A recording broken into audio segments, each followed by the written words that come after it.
Varnostni sosvet je eden od organizatorjev strokovnega posveta Mladi in kriminal. Zakaj? Je kriminal med mladimi v porastu v Mariboru? Torej, po podatkih, ki so bili predstavljeni, bi o porastu težko govorili, je pa res, da nekako ta številka, kot je bila danes predstavljena, ostaja na nekem nivoju zadnjih let.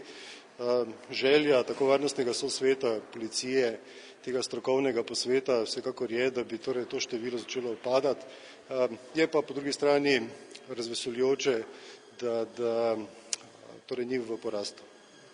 Kakšne aktivnosti vodi varnostni sosvet za zmanjšanje tega kriminala? Torej, jaz sem v svojem referatu predstavil vrsto aktivnosti, ki jih je varnostni sosvet v preteklem obdobju izvajal.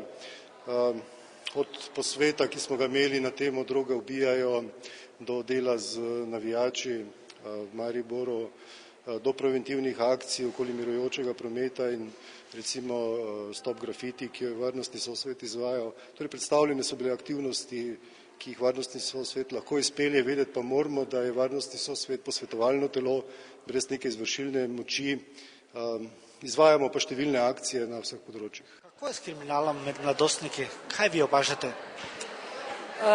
Vprašanje je, kakšno definicijo človek zavzema, kaj to je kriminal.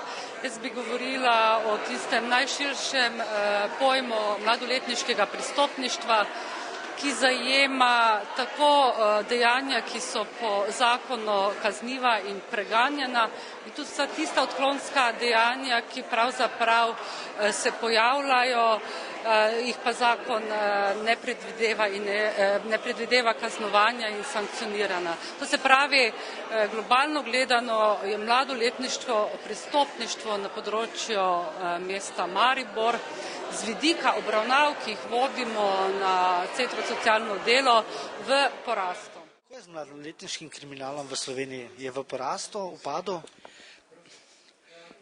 Vedno znova sem v zadregi odgovoriti na to vprašanje.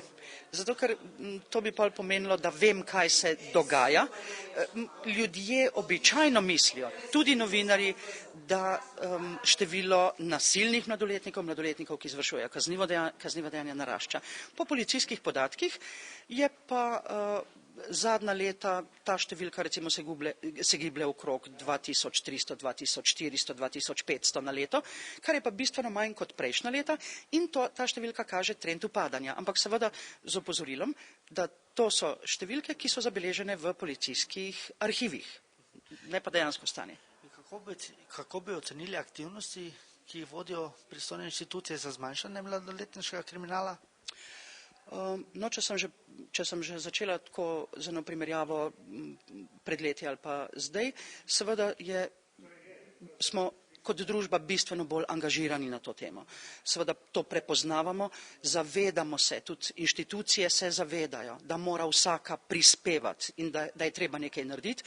Ne prepuščamo to samo slučaju, kot sej mogoče ga bo pa tega mladoletnika minilo, ali pa če ga ne bo, sej nekaj je pa tudi takih, ki začnejo od majhnega in potem končajo na Dobu, recimo. Seveda se inštitucije tega zavedamo, ampak verjamem pa in mislim, da smo tudi zato tu in da se tega zavedajo tudi drugi, da bi se pa dal narediti ali pa moralo narediti še več in še bolje. Kakšno je stanje mladoletniškega kriminala v Mariboru? Ja, primerjalno z leti nazaj ugotavljamo, da je število kaznivih dejanj, število obravnavanih mladoletnikov nekako konstantno. Letno se srečujemo ali pa obravnavamo okoli 1000 mladoletnih oseb, bodisi v vlogi žrtve ali pa v vlogi osumljenca. Policijska uprava morda kakšno posebno skupino za mladoletniški kriminal? Ja, vsaka policijska uprava, tako tudi naša, ima skupino, ki se izključno ukvarja z problematiko mladoletnikov.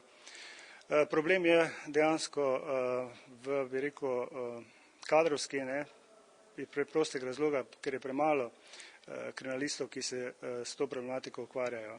Zato se pač prilagajamo situaciji na terenu in večji poudarek ta skupina daje žrtvam kaznivih dejanj, skratka otrokom, ki so žrtve različnih vrst kaznivih dejanj.